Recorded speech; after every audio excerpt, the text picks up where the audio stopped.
My name is Andy, and this is the most magical podcast on earth. When I'm not on holiday at Walt Disney World, I'm planning a holiday to Disney. And when I'm not planning a holiday to Disney, I'm talking about Disney, with other UK fans like me who make the trip to Orlando and the House of the Mouse. So whether you're a parks professional or a Florida first-timer, this is the podcast for you. Each episode, I'll be chatting to other Disney superfans to share memories of their magical times, answering your Walt Disney World questions, getting you all the latest news from the parks, and finding out what's happening right now in Orlando. So get your ears on as we take you to the most magical place on earth. This is the most magical podcast on earth as part of the Secret Recordings Network, so we're going to be catching up with Ben, who is our guest on this episode. We'll find out how Ben managed to ride Guardians of the Galaxy 5 times in one day. That's surely not possible. We'll catch up with Ben very soon. Don't forget, we're on the socials as well. I'm not going to tell you what the socials are because the names of the socials could have changed by now, but we are at PodMagical on everything. And if you'd like to support the podcast, you might have seen me tweet this, or X this, whatever it's called, earlier on this week. I'm going to be locked up for charity overnight in the UK's most haunted prison in Shropshire. Now, I don't get any money for doing this podcast. I do this for the love of Disney, just for a bit of fun. But if you do want to support the podcast, if you want to sponsor me, I'm staying overnight in prison and the money goes to local children's charities here in the UK. So if you want to sponsor me, links are on our socials at PodMagical. Same place to go if you've got any questions. We do have a question from Kirsty, who wants to know, staying at a Disney resort for the first time, is it possible to get room service at breakfast? No. Disney hotels are not really like hotels, they're resorts. You can go and get your own breakfast and bring it back, or maybe send a runner to get their bounty platter. But unfortunately, no, there's no room service. They don't bring food to your hotel rooms. I think they used to at Polynesian. If I'm not mistaken, I think you used to be able to get food from Ohana, which would have been perfect, wouldn't it? Especially at dinner. But I think since COVID, they've stopped doing that. So unfortunately, no, they can't bring food to you. But it's not saying that if somebody who's on holiday with you is up early and wants to go for a walk, they could bring the food back to you. Then you can have breakfast in bed, especially after a few days of early starts and rope drops, Kirsty. Yeah, for sure. If you have any questions or you would like to be a podcast guest, we're always looking for guests to come on and chat about their favourite place. Drop me a message at PodMagical. Let's catch up with Ben. Got to start with a big question, Ben. Why do you love Walt Disney World? Oh, it's a really great question, Andy. And it's something that I always struggle with, just trying to find that one thing that you love about Disney World. But I think really it is a case of, I don't want to say the bubble, but it's the case when you walk in, it's a case of like everything in the outside world just doesn't really matter anymore. So you go in and like you're in this happy place where there's no drama. So how old were you when you went for the very first time? Because you said you were quite little. Yeah, so it was back probably in about 1997. So I was only probably about 6. Actually giving away my age there.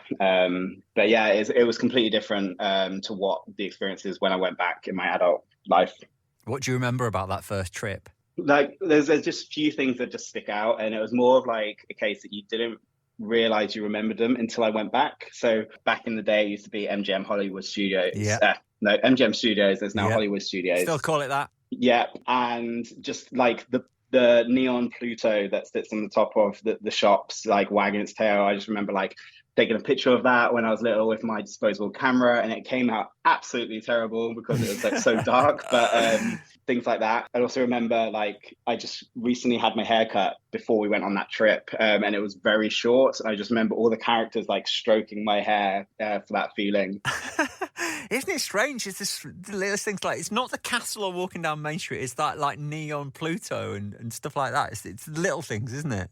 Yeah, it's just there's so much in Disney World, and obviously everyone will have a completely different experience, and it's the case of like finding those little details that just mean something to you, which makes it all more personalized and just has that Disney magic. Especially going back through the pictures and taking a disposable camera. So you didn't even get them developed till you were back home. That was obviously the day and age, wasn't it, in 1997 when you couldn't see it. So there was obviously the ones there with like a finger over the lens and ones that just came out completely black. And you're like, well, what was this trying to take a picture of? But the ones that did come out like were keepers, absolutely. Oh, we want to see some of those if you don't mind, Ben, for socials. I think we'll have a look at some of those.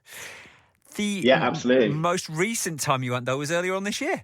Yes, it was. And that was really a follow-up visit from our trip last year as well. So definitely caught the Disney bug again from when went for the first time last year, since obviously that actually was when I was probably about 16. So it's been a while. So going last year and going this year, did you notice quite a lot of differences with, obviously last year was still very much post-COVID. Did you feel like it was a bit more back to normal now? Yeah. So well, normal for what Disney is now compared to what it was previously. So like I had no experience even when the fast pass system came out, where you were able to book it like 60 days in advance and all that kind of thing.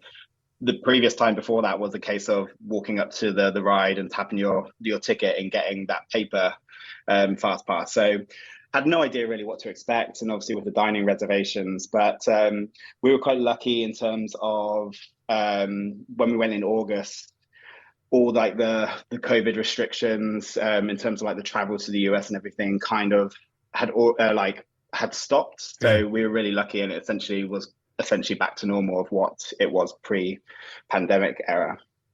Let's get into some of your favourite Disney things then, Ben. So, favourite attraction? Let's get straight in there. I'm going to have to say Guardians of the Galaxy Cosmic Rewind. It's just absolutely love it. I'm a massive Marvel fan, so for the ability to have like a Marvel attraction in Florida is like great. And every time I go on Cosmic Rewind, my legs just always go like that jelly feeling, and it's just a fantastic sensation. How many times did you manage to get on it last time? So we managed to go on it every day we went into Epcot, and there was one day that we did twice, but the real highlight was essentially when we went in August, and me and my partner managed to ride it 5 times in one day. How do you even manage that? How do you manage to get on 5 times in one day? What's the secret here? There's got to be a trick. There was a trick. So we went with my family, so there are 8 of us, and essentially 3 little kids, and we essentially just stole their tickets to use the virtual spot. And because we were staying in a deluxe resort, when it hit 6 o'clock, we were able to get a second reservation for that day. So played the system a little bit and managed to really make the most of it that day. 5 times in one day. Yeah, those deluxe hours are great, aren't they, if you can manage to be there when they're on? Yeah, absolutely. What else did you do? Both Magic Kingdom and Epcot for those deluxe hours? Yeah, we did. Obviously, we went in August, so very rainy season. So we didn't really manage to make the most of it, because I just remember each time that we did, it was torrential rain from like 11 o'clock, and we were like, not really equipped for this kind of thing. So we enjoyed an hour or 2, or probably not even that.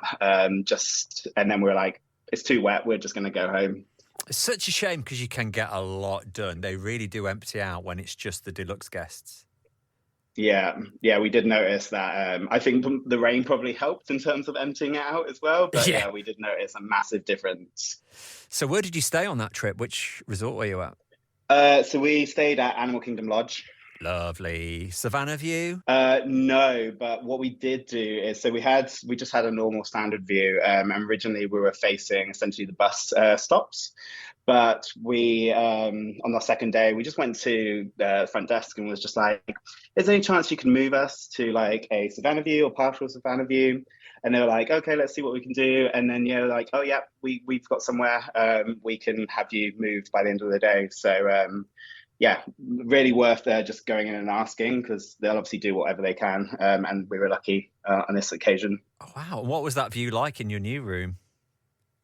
Yeah, it was great. So we were kind of like right on the edge of the building. So we had a bit of a hum from like the laundry like services. But if you ignored that, essentially we were right close to the animals, so saw a lot of giraffe coming to eat, and occasionally you'd see like their truck pull up with their food, where they just dump it out onto the savannah, and you get the animals coming in. So it was really great to see. So it's not classed as a savannah view, but you can see the savannah. Yeah, I think it's technically classed as like a partial savannah view, so you still have like a bit of a view of the animals, but probably not as good as paying that top dollar. And Animal Kingdom Lodge, would you say that's your favourite resort? No. So I think if it came to like my favorite, like it's a dream of mine to stay at the Contemporary. Like ever since I was a kid, like just so fascinated with the monorail, just going through the Contemporary. And ever since that, I'm like, I need to stay here. Like it is my dream to stay here. So yeah, when we were essentially booking our trip last year, it was a flip between the Animal Kingdom Lodge or the Contemporary. But because like my mum was coming and everything, and she loves animals, we were like, right, we're gonna do this trip for her, and we made the decision to stay at Animal Kingdom Lodge. Not that I regret staying at Animal Kingdom Lodge; like it's a lovely resort. But next time, definitely Contemporary. And the Contemporary, that walk to Magic Kingdom as well, it's just brilliant. That like 5-minute walk to Magic Kingdom is just, that's worth the price tag alone, really. Yeah, absolutely. No fighting on the buses or the monorail at the park kick-out. So, yeah. How did you find the buses at Animal Kingdom? To Animal Kingdom Lodge? So it wasn't as bad as I thought it was going to be. They're very frequent. So if I was comparing it towards my stay at Pop Century, is where we stayed in May, the Animal Kingdom Lodge bus service was a lot better than the Pop Century. I think that's obviously just due to more people staying at Pop Century. The buses come, they fill up, and then you're waiting for like 2 or 3 buses to come until you can essentially get back to the comfort of your room. We'll be back with Ben in just a moment for more Disney memories. A quick news update for you first. If you go to Walt Disney World in a car, well, I don't mean in a car from the UK, but I mean if you hire a car, the good news is that at Epcot and Hollywood Studios, the trams will be back, because previously you parked there and you've had to walk to the entrance. From the UK, that's not too bad for us, but yeah, you'll now be able to get the trams because they are returning. Also, September will be Hispanic and Latin American Heritage Month. Celebrations at Disney World begin on the 15th of September with that new meet and greet with Mirabel from Encanto. She's going to be able to meet her fans at Magic Kingdom. And Bruno, who I thought we didn't talk about, but he's going to be joining the Disney Adventure Friends Cavalcade at Magic Kingdom as well. Some new snacks to look forward to. Also, some new food coming to Contempo Cafe, including a little monorail s'mores dessert. There's a new Figment Loungefly backpack, and maybe that new Figment meet and greet could be coming very soon. The previous meet and greet over at the Imagination Pavilion in Epcot with Vanellope has now closed. We know there's a new Mickey and Minnie meet and greet coming to Epcot for the 100th, but maybe we'll find out more about that Figment meet and greet they promised us, because they said it would be summer 2023, and that's coming to an end. So watch this space. We'll keep you updated with any news that comes over from anywhere in Walt Disney World. Follow us on the socials at Pod Magical. Ben is with us on this episode of the podcast. What is your favourite Walt Disney World memory from your trips, either the most recent or the first one? Is there one standout memory? Oh, that is a very good question. And how can I just whittle it down just to one? You can have a couple if you want, Ben. That's fine. I think it has to be like one of my recent trips, just because we went with my nieces and nephew, and just witnessing the Disney magic through them is just like amazing. Like they're so excited about everything, just seeing the characters. I remember watching the parade with them, and the way they just go crazy when their favorite characters come along, and it's just a beautiful thing to like embrace. Did you watch the parade on Main Street? Did you go like traditional? Yeah, so we watched it a couple of times, but this one that really stuck out is we were standing in the hub, just on the edge. So just actually like right at the top of Main Street. So you get them as they come around, and then you can watch them as they go down Main Street. Ah, right. By Casey's Corner or the other side? Yeah. The other side, yeah. The other side. Did you do a lot of eating on your last trip? Silly question. You've gone to Disney. Of course you have. Yes. So we're slowly ticking off our bucket list of restaurants. So we did a couple in August, and we did a few more that we didn't do that time in May this year. So what are your favourites, and what do you eat there? So I think when it comes to essentially favorites, in terms of like character experience, we did Crystal Palace recently, and that was just great seeing Winnie the Pooh and all the characters. And we did it at breakfast time, and so the buffet option was really good. We had previously did Chef Mickey's for breakfast on the last trip, and that was still being served as family style. So was less keen on that. Like, it's obviously great. You can obviously ask for more food, etc. But there's just something much better about being able to go up and get your own food rather than just waiting for them to serve it to you. It's that timing of the characters as well, isn't it? Going, right, have they all been yet? Who's on the next table? Have I got time to run up to the buffet and get back before EO comes? You just got to time it right. It's got to time it right. And did you stay absolutely. Just in Disney, or did you venture out to anywhere else in Orlando? Any of the other theme parks or anywhere else? So in August, we went to Universal for one day, which I felt was kind of enough. Just didn't have the same attraction to me as the Disney does.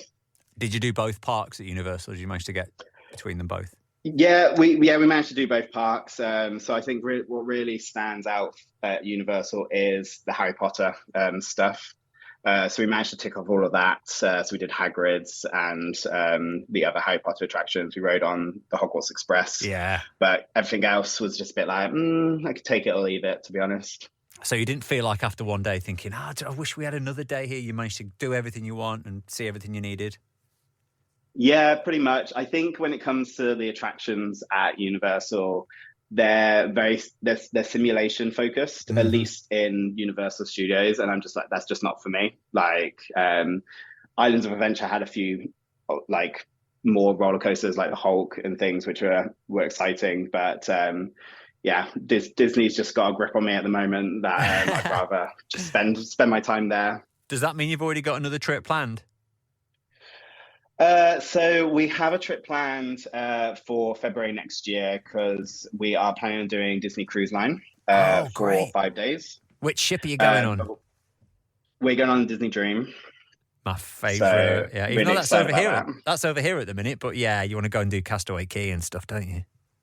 Yes, absolutely. So we're going to fly out a bit before and do the parks and then chill on the cruise for a bit. Good plan. I like the sound of that. And is there anything you don't like about Disney? Oh, the queues, but I think that's probably a standard kind of thing that we can't really get out of. But to be honest, the last two experiences that we've had, it hasn't been that busy. We've kind of timed it really well. So we haven't actually needed to like purchase Genie Plus, which has been a plus. And essentially we haven't really queued more than an hour for something, which is obviously the dream. Yeah. You kind of know your limits sometimes on certain rides going, okay, Seven Dwarfs Mine Train. Yeah, I will wait an hour for that. But if it's Figment, you're going to go, well, I'm not waiting an hour for that. You kind of you can judge it, can't you, really? Yeah, absolutely. Having been first in the late 90s, is there anything that used to have that they got rid of that you were like a bit disappointed that it's not there anymore? Any old school attractions you'd love to do one more time? So when we went in 1997, they actually had the castle cake, which like I didn't really appreciate when I was younger. So I know it was very controversial and a lot of people didn't like it, but like I would love to see it again in real life. So that's something that I wouldn't mind seeing again. In terms of attractions, I can't really remember a lot from Disney that had gone. I know in terms of like Universal, we're going back to Universal. The Back to the Future ride was something that I absolutely loved, and obviously no longer exists. Simpsons now, yeah. Yeah, I would go back to Universal if they had the Back to the Future ride. Bring it back. It was a much better fit because it's the same ride. It's essentially the same ride system, but just a slight overlay. But it really fitted Back to the Future, and it just doesn't fit the Simpsons. I just didn't understand why they did it. I don't understand. I am going to give you your perfect Disney day, which means you get to spend an entire day at Disney, right? You can go where you want, do what you want. You can stay where you want, eat what you want. One day. It's not your only day. it's your perfect day at Disney, what would you do? I've been waiting for this question. So we would start off at the Contemporary, like that's where we're staying. Yeah. And we would get up and early to have breakfast with Chef Mickey's. Once that is done, we would then head over to Epcot and ride Guardians of the Galaxy before then getting the Skyliner over to Hollywood Studios and essentially doing all the attractions there. Love Tower of Terror, love Blinky Dog Dash, and Star Wars rides. We then chill, not really take it too extreme, and probably just hang around really to like the first showing of Fantasmic. So hoping there's 2 showings that day, so we can get the early one. And then ideally we would then like bucket over to Magic Kingdom to try and catch Happily Ever After. Yeah. So I think that would be my dream day. That is achievable, and I like the sound of it. I like that. And then, of course, if you catch the fireworks at Magic Kingdom, just walk back to the Contemporary. You're done. Maybe get a cocktail at the top of the world or something like that. Yeah, sounds like a dream. California Grill, I love it. And another trip planned? Yes, absolutely. I'm trying to convince my partner to go in Christmas time this year. As in like in a few months' time? Yeah. It's I told you I've got the bug. But we did Paris last year at Christmas and absolutely loved it. And I just know that Florida are gonna do it so much better. So I really want to go out and experience that. It's my favourite time. Would you be there for actual Christmas or just before Christmas? No, we would do right at the beginning of the Christmas season to avoid the crowds. Yeah. Oh, the best time to do if you're going to do that is just after Thanksgiving. So like the very end of November, very beginning of December is a bit of a lull. Plus, if you go too early in the Christmas season, the Epcot Festival holidays doesn't start. That doesn't start till Thanksgiving. So you want to see that. You want to do the candlelight procession. You want to do all that. So yeah, beginning of December. Get it booked. Maybe not for this year. Maybe that's pushing it a bit too much, but definitely next year. No excuses. No, okay. That's it. If Andy says so. And the Christmas party at Magic Kingdom, and then the new one at Hollywood Studios, the Jollywood Nights. Go do all that. Yeah, exactly. I mean, it's on my list. Get it booked. Ben, lovely chatting to you, and have a magical day. Thanks, Andy.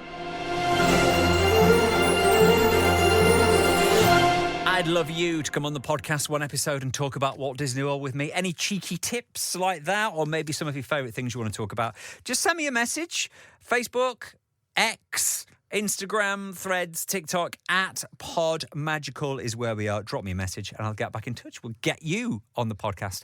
If you're going to be going over to Walt Disney World, maybe you're getting ready to go this weekend, bank holiday weekend, maybe you're getting a quick week in or the last week of these school summer holidays in the UK. American schools are already back, so it shouldn't be too busy. It's going to be very warm and muggy, but should be pretty quiet over the next few weeks. Early September has been very quiet over at Walt Disney World, and it's been slightly quieter than usual this year. So still warm, hopefully a little bit more quiet. You've still got the Food and Wine Festival going on at Epcot, including the Eat to the Beat concert series at the American Pavilion. Next weekend, they've got the Baha Men performing. Mickey's Not So Scary Halloween Party is on select nights at the Magic Kingdom. Next weekend will be the start of Universal's Halloween Horror Nights. They've got Exorcist, Chucky, Strange Things 4, The Last of Us this year. Absolutely terrifying. Meanwhile, SeaWorld, they've still got their big summer event going on over the next couple of weekends, the SeaWorld Summer Spectacular and Craft Beer Festival. Have a good time. If you're going, tag us in your pictures. If you are going to be going over the next couple of months, it's Halloween time over at Walt Disney World. Here is a top tip. I always like to give you a top tip at the end of the episode. This top tip is all about Fort Wilderness campgrounds. If you're going to be there for a couple of weeks and you've got a bit of spare time, either in the afternoon or in the evening, it doesn't really matter, go over to Fort Wilderness, have a look at the decorations, because people who've got the camps, they tend to stay there a while, and it's tradition to decorate the camp up with crazy Halloween decorations and Christmas decorations actually as well. So have a look over. It takes a while to get there. You're probably better getting the boat over from Magic Kingdom over to Fort Wilderness campgrounds, not Fort Wilderness Resort, the campground. Have a look around there. It's quite bonkers, but brilliant. I love it. And have a great time. If you go in, don't forget, we're back with a brand new podcast in 2 weeks from now. Fortnightly podcasts, more news, more tips, more guests. So until then, hit that subscribe button. Feel free to catch up with years worth of podcasts. They're all there to listen back to. And until next time, please stand clear of the door.